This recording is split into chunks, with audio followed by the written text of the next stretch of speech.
It was the kind of moment that could change everything, or ruin it all. There I was, standing in the middle of a crowded office party, my heart pounding like a drum in my chest, as my boss, the woman I'd secretly admired for years, looked me in the eyes and whispered, "What if I say yes?"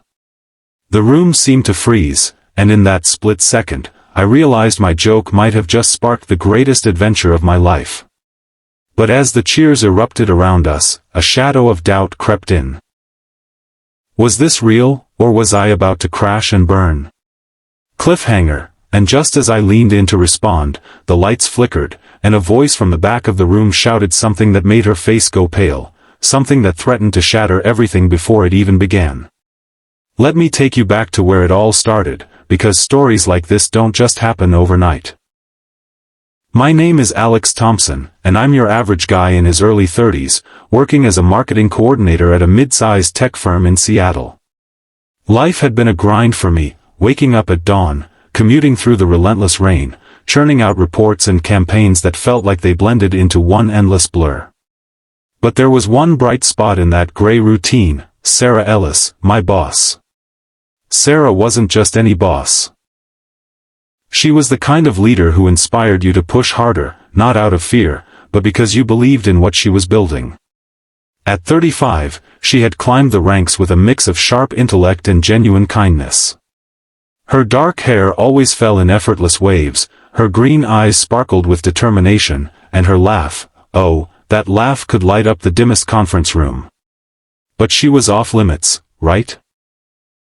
Company policy frowned on office romances, and besides, I was just the guy who fixed the coffee machine when it jammed. My birthday fell on a Friday that year, and the team had thrown together a casual office party. Balloons bobbed lazily from cubicle walls, a sheet cake sat on the break room table with, "Happy Birthday, Alex," scrawled in uneven frosting, and someone had even brought in a playlist of cheesy 80s hits. I wasn't expecting much. Just a few high fives and maybe a gift card to the local coffee shop. But as the afternoon wore on, Sarah pulled me aside with a mischievous grin. "Hey, birthday boy," she said, handing me a small wrapped box. "Open it later. It's nothing fancy, but I thought you'd like it." I chuckled, feeling a flush creep up my neck. "Thanks, Sarah. You didn't have to." She waved it off. "Of course I did. You're one of the best on the team. Now, make a wish before we cut the cake." The group gathered around, singing off-key as I blew out the candles. In that moment, buoyed by the camaraderie and maybe a sip too much of the punch, I decided to crack a joke. Leaning toward Sarah, who was standing right next to me, I said with exaggerated drama, "For my birthday wish, Sarah, will you marry me?" The room erupted in laughter. I expected her to roll her eyes or playfully shove me. Instead, she tilted her head, her lips curving into a soft smile. "What if I say yes?" Time stopped. The laughs faded into awkward murmurs. My mouth went dry. Was she serious? Or was this her way of turning the joke back on me? Before I could stammer a response, the office door burst open, and in walked Mark, our CEO, with a booming voice. "What's all this noise?" "Alex, happy birthday." "Sarah, we need to talk about that quarterly report, now." She shot me a quick glance, her eyes unreadable, and followed him out. The party resumed, but my mind was reeling. What had just happened? That night, as I unwrapped her gift, a custom mug with an inside joke from our last team project etched on it, I couldn't shake the memory of her words. "What if I say yes?" It haunted me through the weekend, turning simple tasks like grocery shopping into daydreams. By Monday, I was a wreck, second-guessing every interaction. Did she mean it?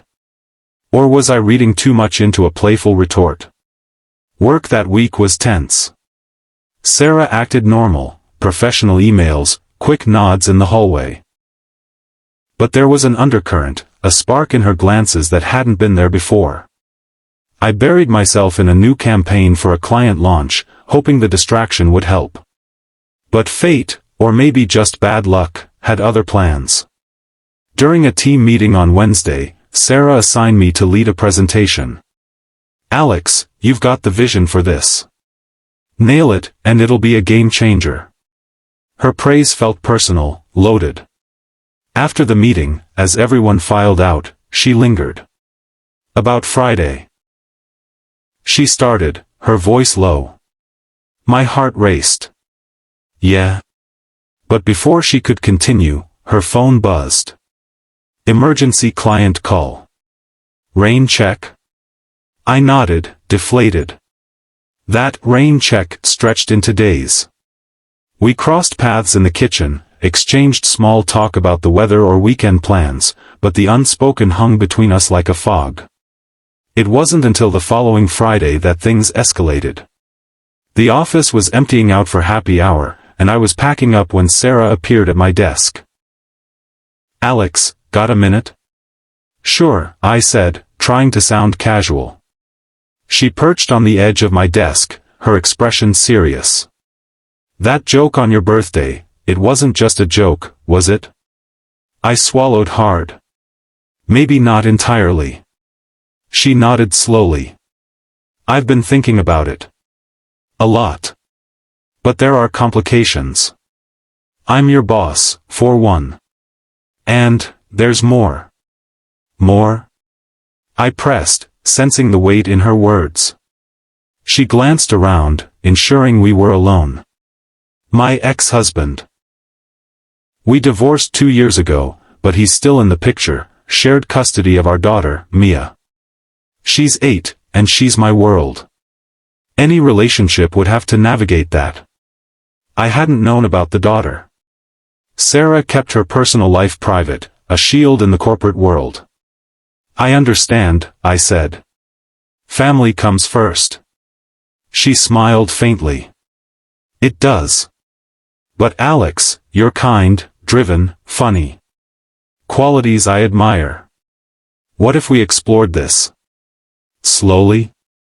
My pulse quickened. Was this happening? "I'd like that." We agreed to a low-key coffee date that weekend, outside work hours, no strings. It felt like the start of something real. Our first date was at a cozy cafe downtown, rain pattering against the windows. We talked for hours, about her passion for hiking, my love for old vinyl records, the dreams we'd shelved for careers.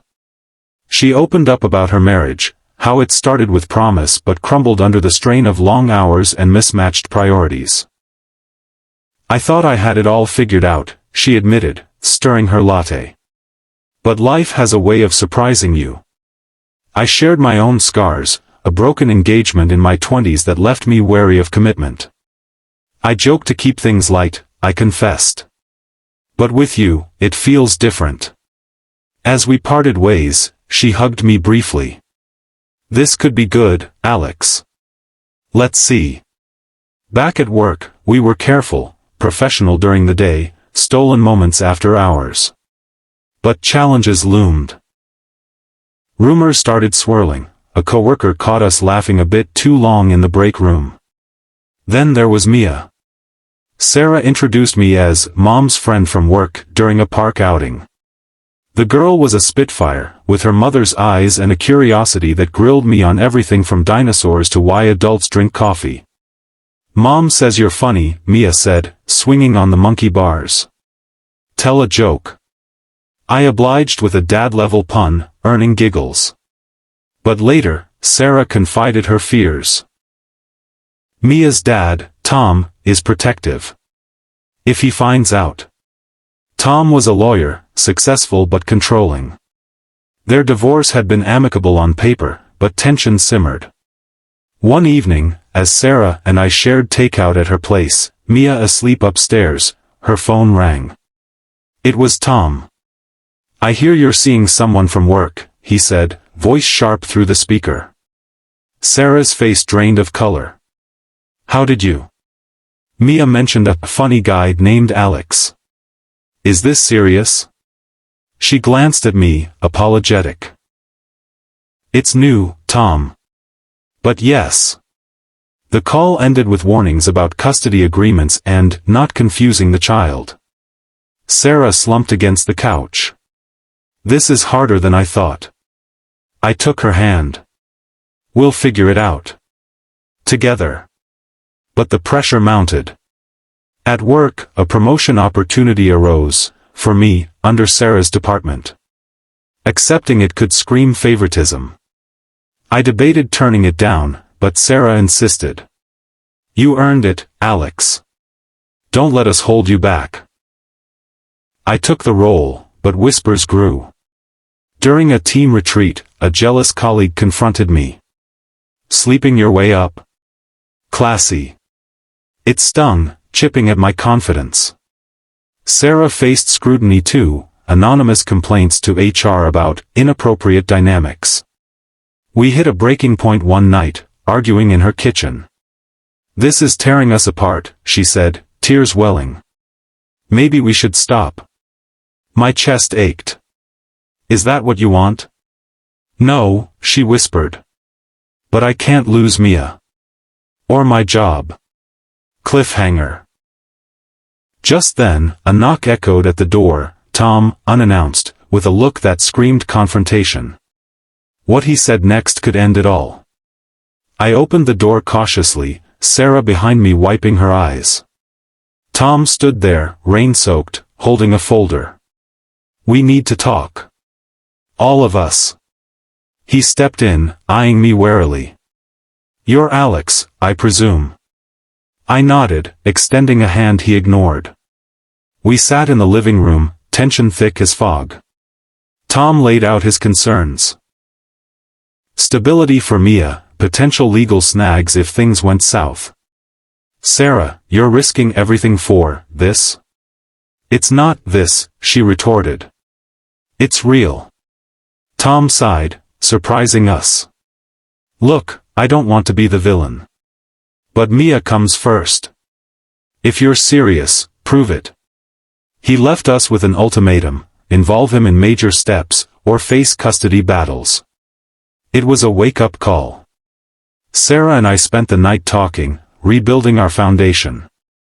We need boundaries, she said. And time.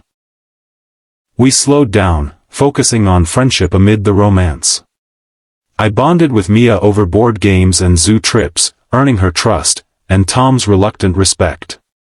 At work, we disclosed our relationship to HR, navigating policies with transparency. It wasn't easy, I faced sidelong glances, Sarah dealt with extra oversight. But we persevered. Months passed. Our love deepened through small acts, notes in lunch bags, weekend getaways. Challenges came in waves. A work crisis where Sarah had to critique my project harshly, testing our professionalism. We argued, made up, grew stronger. One evening, as we watched the sunset from a hilltop trail, Sarah's favorite hike, I got down on one knee. No joke this time. Sarah, will you marry me? For real. She laughed through tears. What if I say yes? You already did, in a way, I said. But let's make it official. She said yes, and the world felt right. Our wedding was intimate, with Mia as flower girl and even Tom in attendance, a symbol of healed wounds. Life post-marriage brought new hurdles, balancing careers, family, but we faced them united. Looking back, that birthday joke was the spark. It taught me that vulnerability opens doors, that love requires courage amid chaos. If you're watching this, remember, sometimes, the biggest risks lead to the greatest rewards. Take that leap, your story might just surprise you. And if this tale touched you, hit that like button and subscribe for more inspiring stories. Thanks for joining me.